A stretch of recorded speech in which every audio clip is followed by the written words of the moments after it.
So, Iggy, you are going to get some supplies from the alchemist. Yep. So, when you get there, the shop is empty. The lights look, well, the lanterns are low, like they're not casting enough light. And you see in the corner something that you didn't see the last time you were at the alchemist. Is a skeleton. It looks like one of those skeletons that you see on TV in doctors' offices. But it has been dressed in a long coat and a wide-brimmed hat.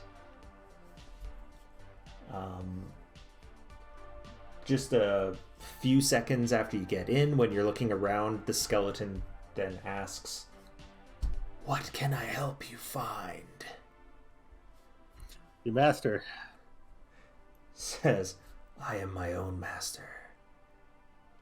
You're not the same guy I talked to earlier with the mask. Says, "No, but I have a better selection of wares." Insight check. Go for it. All right, baby. Let's see. Where is my insight? Damn it. I know it's only +1. 10. He's, it's tough to tell. The skeleton, he's got no face, right? Exactly. Can't read anything. Can I tell what kind of magic is animating him with Arcana? You can give that a try. 16? 16. Again, it's tough to tell. The most obvious answer is necromancy, but you never know. It could be something else. Well, I don't think it's your garden variety like animate dead. Yeah, so exactly. He's a little too sentient, right? Yeah. All right, Iggy will just be like, "What are you, anyways?" Says, "Or who are you?" "I am the bone merchant." The bone merchant. Yes. Interesting. What can I help you find? I need a lot of different arcane. I guess I need a lot of stuff. I guess Iggy pulled out a huge list. Okay. And then I'll say I would like to barter it for perhaps a couple of things. You might know who I am. I'm quite famous. He says, "I know all of my customers." Have you read my work? No, I just know all of my customers. But I'm not a customer yet, so how do you know me? They all become a customer when I meet them. When you need them. When I meet them. Meet them, okay. Interesting. So if I look behind him, it's not the same store then, is it? It's the same store, but he's standing sort of in an area of shadow that really shouldn't be there. Like I said, the lanterns seem low, even though they look like they're turned up. So you would assume that they would be casting more light on him, but he's not getting the full effect. All right, so I imagine I have Hot Rod with me, right? Yep. I'll snap and I'll tell him to use his light on him, see if it does anything. The light goes on him and he's illuminated. He is a full skeleton head to toe. The darkness behind him is difficult to determine what's there, but it doesn't look like it's the corner of the room where he should be standing. Does it look like extra dimensional space? Possibly, yeah. Like it looks like it should be going on a little bit farther than it should, or Yeah. Well, I'm very intrigued here. Interesting. Says, If I pull out my holy symbol that I made of Flandel Steelskin, is it like hotter or colder? Is it giving me any indication that this is a little worrying? Nothing particularly strikes you when you're holding the symbol. But I don't know, what does it usually feel like? You just feel like cold metal. Yeah, that's all you're. It could potentially be excited because Flandel's all about like magical ingredients and rare commodities and things. Then, if he's all about that, then yes, it is given a little buzz. But this seems a little bit. I don't think I need the gods to tell me this is a little bit iffy.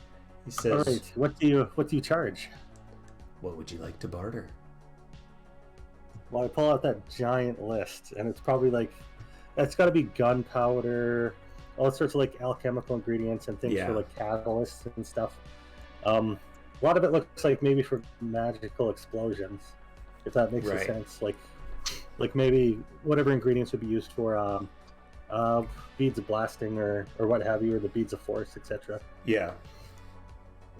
And then I'll ask him if he would care to barter this wonderful potion of fire giant strength that I have here. And I'm making something rather amazing, or I would like to. And I can offer you a co-authorship on the Baldur's Gate University reports and plans that I'm going to draw out for this. He could be even more famous. With the despite the stone face of a skull, he seems intrigued, and he says, that all seems worth it together for this list. Yes. I hope it comes with a wagon. This is a lot of stuff. He says, you'll have to ask the proprietor of this shop for a wagon. What's your relationship to the proprietor, if you don't mind me asking? I've never met him. Interesting. So is this like a sublet? You could say that. All right. I'm cool with that. How long is it going to take you to get together my stuff? He just steps aside, and little imp starts coming out from the darkness and bringing out the various ingredients. The poor little guy, watching him drag like a barrel of like gunpowder. Probably it's like heavy. And at the end of all this, once it's all been brought out, the bone merchant pulls out a coin and hands it to you and says, if there is ever a time of great need for my services, for my wares, I have more than just alchemical ingredients. You may summon me.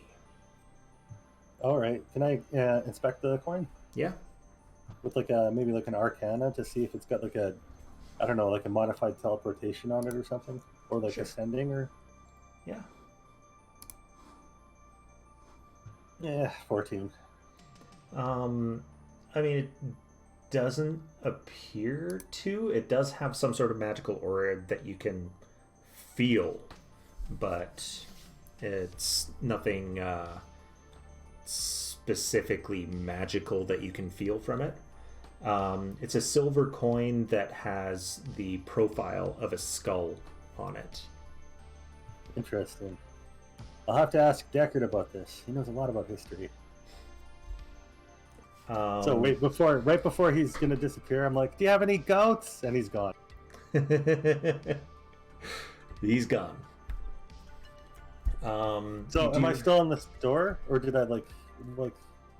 You are basically just stepping out of the store. As he disappears, it's like you've been in the store and you're stepping out. Oh, but like not by my own free will. I just happen to do it. You happen to be. It's like you stepped into the store and now you're walking out in one movement. I'm wondering if I got my memory modified. Oh well, I still look at all the stuff. Is it real? Yep. Like if I start looking through all the ingredients, it's all perfectly real. Newt's dye, dragon tongue, yeah, like whatever else is in there, various alchemical flowers and magical ingredients. Yep. So I got like a little treasure hoard here. You do. And now I'm going to scratch my head and wonder how this guy found me. He must have read my research. He never gave me a name. He said the bone merchant. Oh, right. I guess I'll have to put in quotations the bone merchant. Or... and then in the rest of the paper, I'll just have like TBM. Yeah. The bone merchant will be here to refer to as TBM from now on. So you did it come on a little like a little cart or anything, or? You see a cart outside. You don't remember seeing it when you went in. Could be there for you. Could be that it was there and you just didn't notice. If I make an investigation check, do I find a little skull on it somewhere? You do not. Oh, I'm just gonna take it anyways. Okay. They can take it up with patches if they don't like it. Yeah. What time is it, by the way? What time did I go here? So this is probably mid-morning, before the rest of the crew head out to the ruins. All right, so I'll try to. I guess I'll go over to the general store and collect as many goats as I can. All right. You managed to get 4. All right, let me just get rid of that 4 gold. Now, do I want anything else from him? How far away is it from Dougan's Hole? So you're about a little more than 3 hours from Goodmead, and then from there it's another hour and a half. Assuming you're taking the roads and not going off-road. Oh yeah, I was kind of hoping if I could catch a ride with like a caravan or something. Yeah. Or like some other people going down there, just safety in numbers. Yeah. And that's easy enough to find. I'll have a hot rod, I guess, dragging the carts. Okay. I was just asking because I wanted to know if I needed rations and stuff. Probably not. Because I have, like, I do have like 10 days worth of rations, so. Yeah. I don't want anything else from the thing. Let's see. I should probably buy some more oil, actually. Do you think that stuff I can get at Dougan's Hole? Yeah, just common stuff like that? They probably do have a general store. They would have to have a general store. Otherwise, people will starve, right?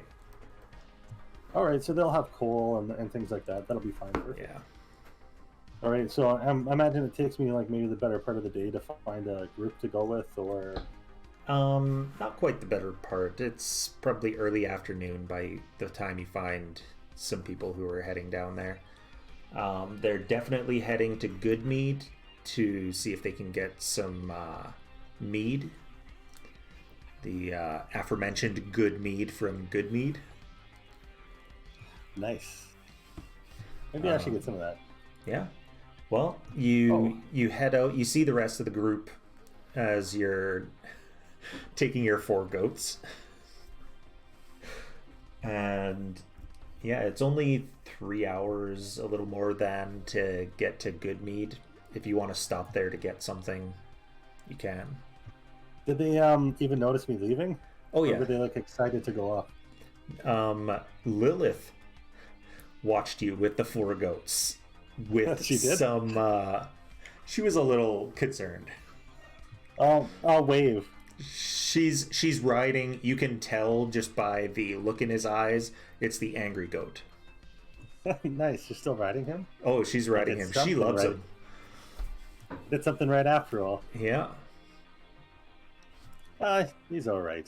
He's a good guy, even though he smashed me with thorns once. So, all right. So I guess we'll go to good Mead. Okay. Or I guess if I can just go straight through, I'll just go straight through. However, I will modify. I guess I'll take an hour maybe before this to modify Hot Rod. So he's got the. Where is he? So I've got my little riding chair on him. Okay. So the people do look at you weird at first when you're climbing up on top of them. Maybe they came from good Mead to trade up here and now they're going back and haven't seen you yet. It's super cool, guys. Look at him. His name's Hot Rod. He pretty quickly during the ride gets popular. Yeah, well, I guess a light source is always helpful. Yeah. Especially in pretty much eternal twilight. All right. So it doesn't seem like it's going to take too long to go. No, you'll get there in the same day. Probably All right. shortly after supper time. All right. Because I want to get direct. Oh, wait. Before I completely go, what the hell is his name? I'm looking for my little buddy here. Patches is supposed to send him. Baron Octagillion. Octagillion! And I go, get over here, come on. We're going. He kind of scuttles over to you, surprised, because he hasn't had to talk to you very much since getting here. Yes, sir. Slap him on the shoulder, and I go, Baron, we're going to make something wonderful. Okay. Well, I'm going to make something wonderful. You might help me out a little bit. Okay. I've been practicing. All right. Pack your stuff. Let's go. All right. You head off with him. Going... First, you have to go west to get to the crossroads, and then south to Goodmead. You're not stopping there. You're just going through. I don't think I have time to stop, honestly. Okay. So you guys just... Yep. If I could do like the mental math, I know they're going to that ruin, right? So I roughly know how long that's going to take. Yeah, it's probably going to take a day or two to get there because they're going off-road and the cart is slow. All right, so when I talk to the Baron, I'm going to say, we want to finish this quickly, so this is going to be very dangerous.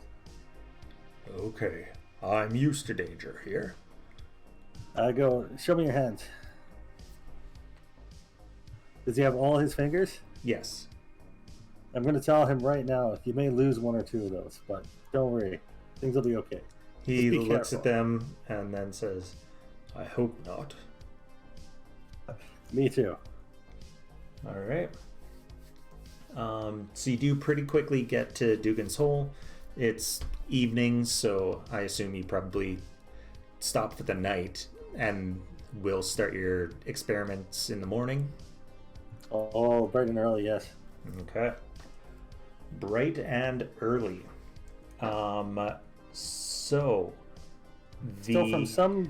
from some previous little tiny bit of testing I've done, right? I kind of know that black ice is not magical in and of itself, but what do I know exactly it can do? Like just the bare bones right now. The bare bones, you know, it is very brittle. You haven't tried to forge it yet.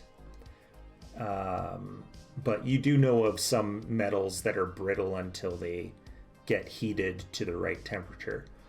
Also, I remember that there was a necklace made out of this, and it wasn't just a jagged chunk, right? It was shaped, but it looks more like it was napped than it was cut. But I'm not, at this point in time, I don't think I have time to try forging. I wanted to do something different. Yeah. So... But do I know, like, anything about, like, I knew it had that some residual heat. Do I know that has some sort of magical, like, some effect with magic, right? It seems to have some effect with magic. It seems to It almost feels, if you try really hard, almost feels like it's got a strong alignment, so to say. Does it seem dark? Yeah. And then I figure it's very reactive, right, and unstable. Do I get the sense of Probably, that? given what it has done, it probably is, and the heat from it. That's what I wanted to find out here. Yeah. So with your testing, the first one, because we did do some rolls in advance to make this a little quicker. The first one, you were going to use about a pound of powdered Chardonnay. And what do you put into it to try to get this effect that you're looking for? The sort of magic that you're doing to it to... I don't have a lot of damaging spells. I was hoping that's what the magical reagents would help with. Right. How about a type of school of magic that you want to put into it to give it a boost? I'd definitely be focusing on evocation and like explosive power. Okay. So this first one, you rolled a 30 on it. Yeah, because I'm guiding myself too as I do this. Yes. I'm doing this under the tutelage of Flandel Steel. Well, not tutelage. Under the careful eye of Flandel Steelskin, who made me interested because I have quite an amount of rare ingredients here. Yes. This first one, with a 30, is still a failure. It results in an unexpected explosion. Testes 4 is turned into paste, and there's a crater left behind. But when you get close to it, you can feel wild magic. Oh, so it is unstable. It's very unstable. So you think it's going to take the right things to make it do what you want without ruining the area around it. The wild magic residue is actually larger than the crater that was created by the explosion. Oh, actually, that's interesting. If I can feel that, I'm going to cast a firebolt in it and see what happens. See how wild this magic is. Okay. Firebolt is evocation. Let me get the wild magic table up. We haven't actually had to roll on this yet. I know, this could be really bad, but yeah, we're testing. So, roll me a D100. All right, this one I'll just roll. Are you on D&D Beyond, or do you want this in Discord? Either one works. All right. I don't have it open either way. I'll trust what you say you rolled. Okay, I'll just roll in. Well, you'll be able to see it later anyways. Yeah. 56. 56. Okay. So, when you do this, you feel a wave of not evocation, but this time a like positive energy, and you feel yourself almost getting better. Maybe you had a bit of a cold and your runny nose stops, and yeah, everyone within 120 feet of you is healed 1 hit point. Oh, wow. Then I look at the goat on the goat paste. Apparently not him, though. No, it was too late for him. All right. Can I kind of? Is there like a shimmering, or is there like an Arcana check to tell how big that radius is? You can. It's enough that you can feel it in the air. Just like when you've probably been through a couple of wild magic storms, the big cities like Baldur's Gate and Waterdeep have sort of a type of anti-magic tower that prevents the storms from affecting within the city limits. But if you've been outside during one, it's got the same feel as this area, and it's probably about 10 feet wider than the crater. And the crater's only about 5 feet. Interesting. So that was about less than a pound. Mm-hmm. And it still had an explosion, but it was a different effect than what it was. I want just it wasn't what you were looking force to do. You don't know if you could recreate that one. It might be something, given the wild magic that's left over, it might be something that does something different every time. So using something else with your next one might be a good idea. All right, so maybe this next one, I'll try to focus on getting I know the destructive power of force energy, right? Yeah. Maybe I'll try to focus on that to see if I can split out some force energy. Okay. Just like splitting the space between space here. Using it. So this one, you give this a try. Again, using maybe this time with the powdered Chardolin, you add something to make it more of a paste. And this explosion is perfectly controlled.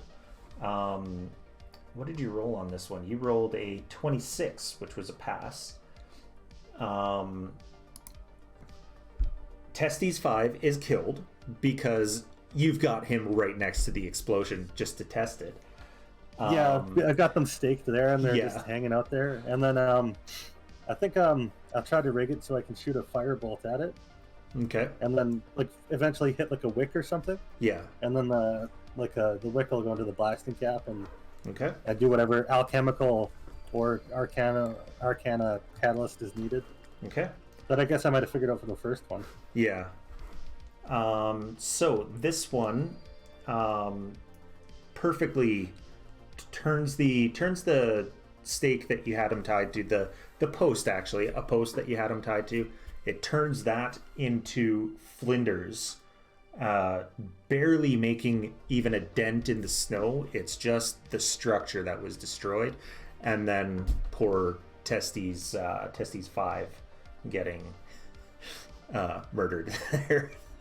So it was controlled in a direction? Or yes. Yeah.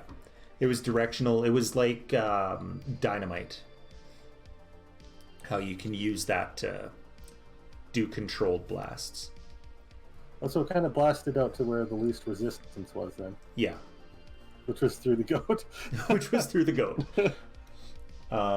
Started taking some notes. I go, and then I go, and I start putting on some more safety equipment here. So would that be would this be day one then?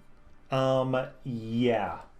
On day 2, you're making up another pair.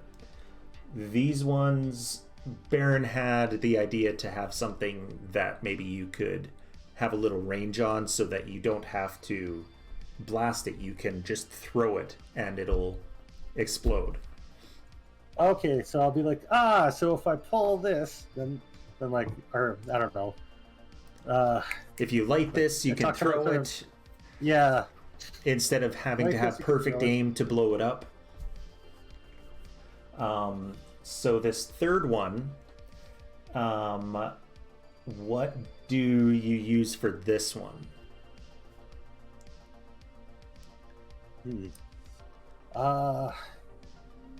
Well, so far I really like the force aspect. That worked out good. Can I mix them? Yeah. So Can you're I try... tossing in force and...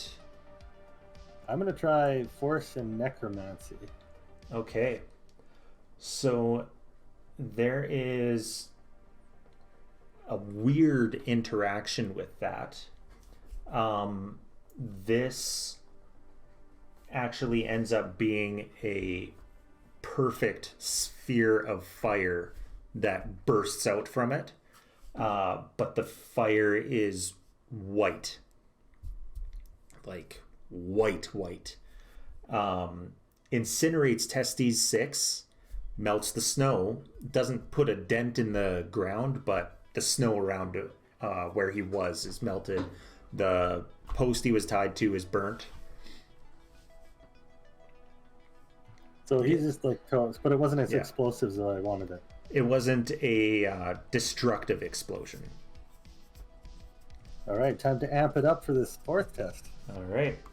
This fourth one, you try, instead of powdering it, you think maybe the actual shards themselves will be, will carry more power. So you use a bunch of that. This time, unfortunately, the fuse wasn't as good as the third try. This one you rolled an 11. I'll let you know that the DC was only 15. So it was a very easy DC given what your bonus is. Yeah, this is why you don't let the Baron make the fuse to save time. So as you've got him throwing it, as he throws it, it explodes almost while it's still in his hand. His entire right arm is mangled up to the shoulder. He survives, but it's mangled. Oh, that's not good. Sorry, buddy. You know the risks. Yeah. A shard of Chardolin embeds itself in Testes 7's spine, crippling her back legs. And then another shard smacks you right in the face. So I get just blinded, like a blinding white light? It takes out your eye. Can I see through that eye? It's just gone? You can still see. Do I feel like blood and stuff? Which eye? Which left or right? Let's see. Right. All right. Smacks you in that eye. You can feel the Chardolin in there. It presses hard against your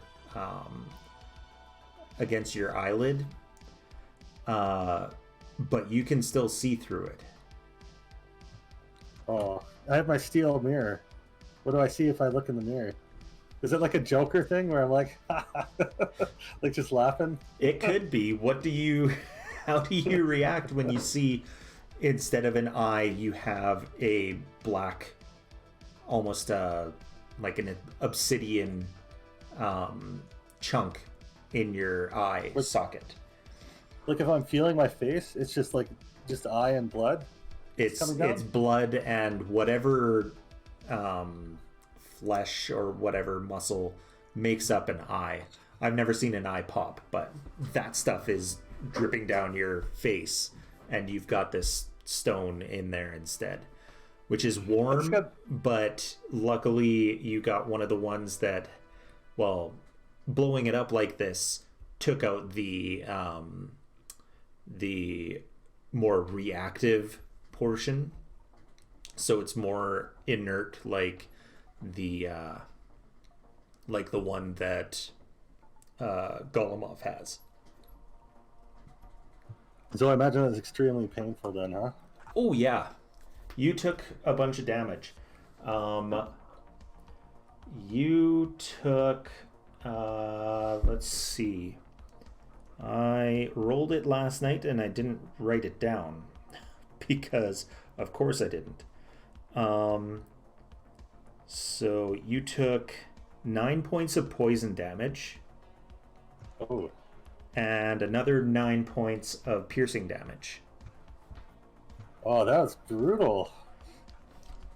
Yeah. So we were both like fucked up, and I'm looking at this. Is it like smooth, or is it just like a jagged eye in my face? It's kind of, it's not jagged like cutting jagged.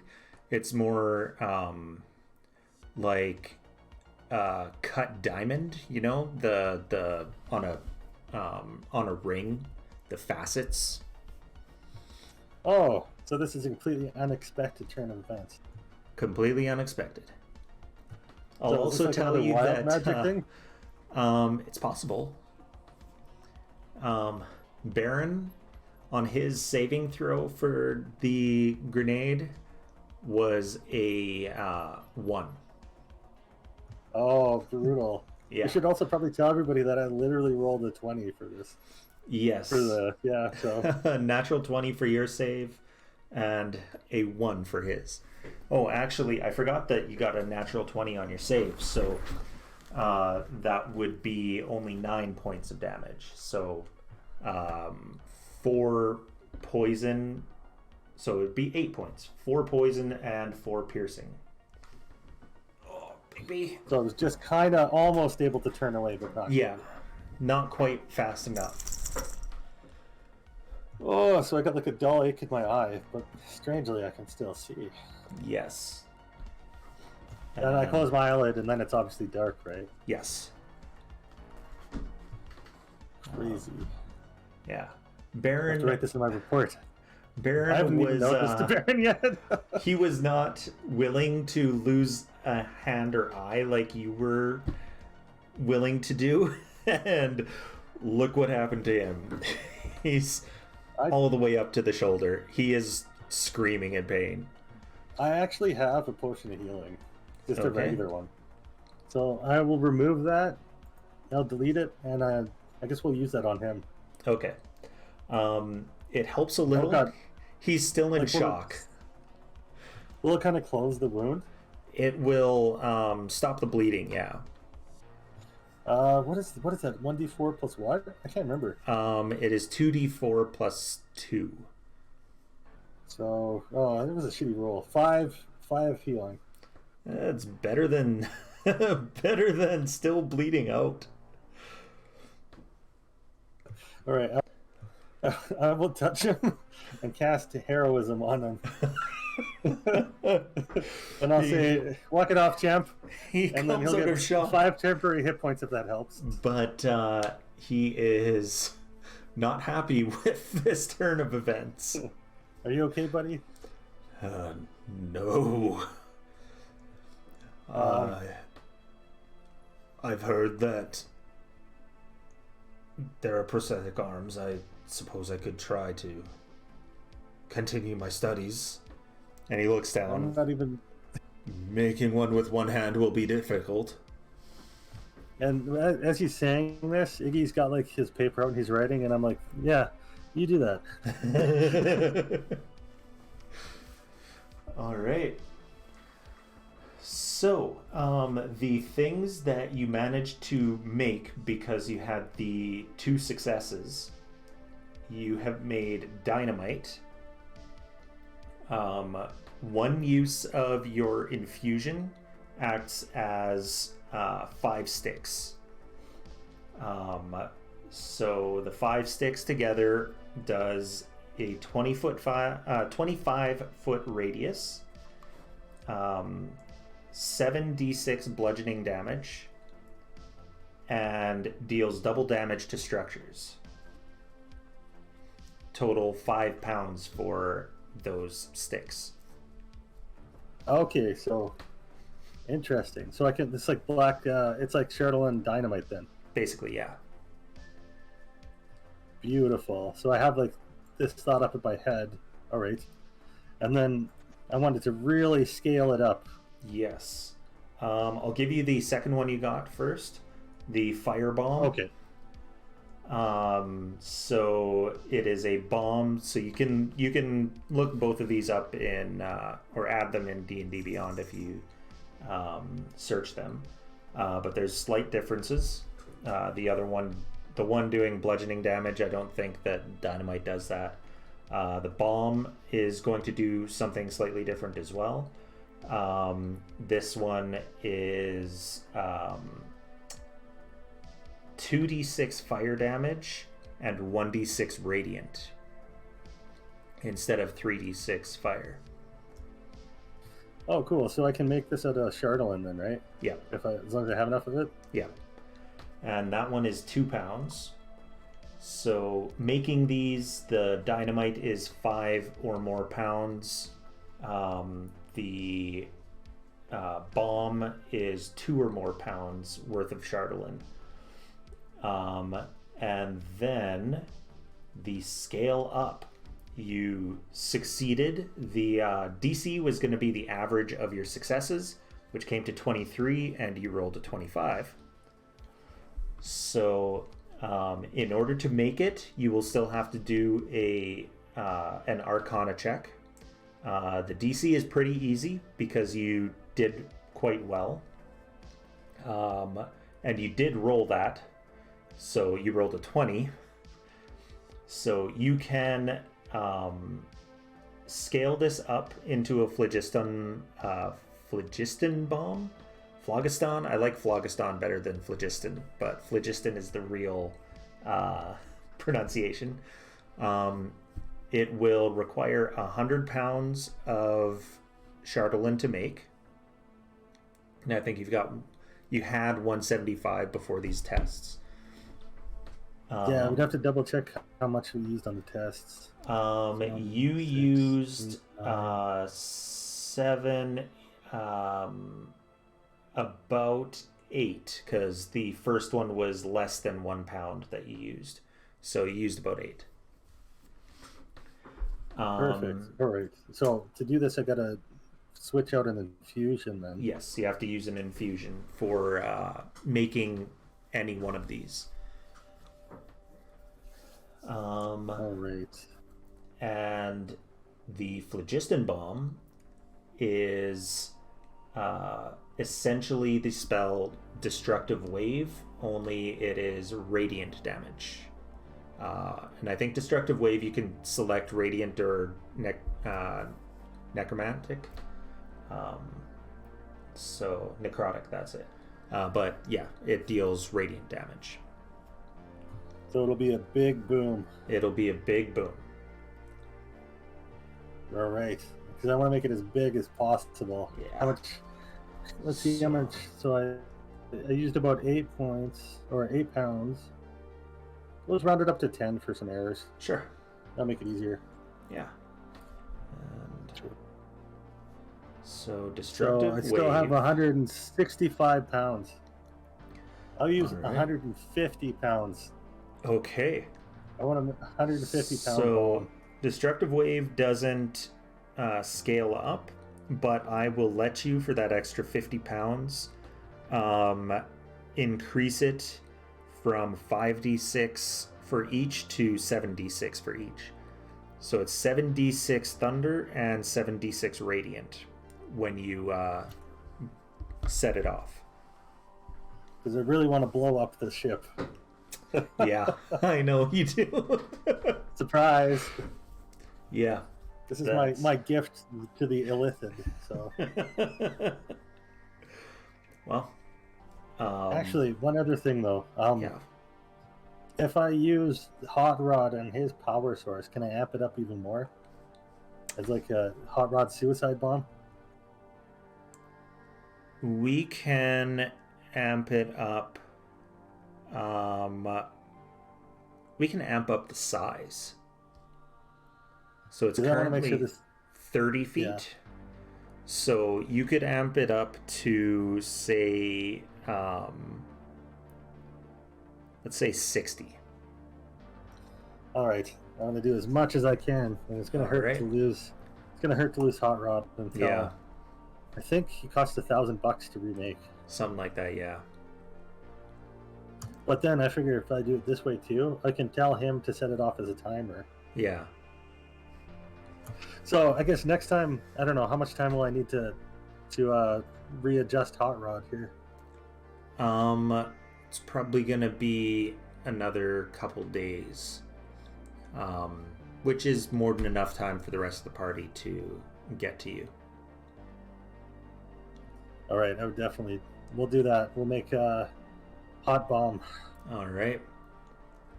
And Baron starts looking into how he can get an infusion so that he can make his own prosthetic arm. Oh, and if I have enough time, can I buy a wheelbarrow and convert it into like a little goat? Yes. Like a little goat wheelchair? You can do that, yes. All right, and I'll buy a bow too, and I'll put a bow on this poor thing and give it to Lilith. Okay.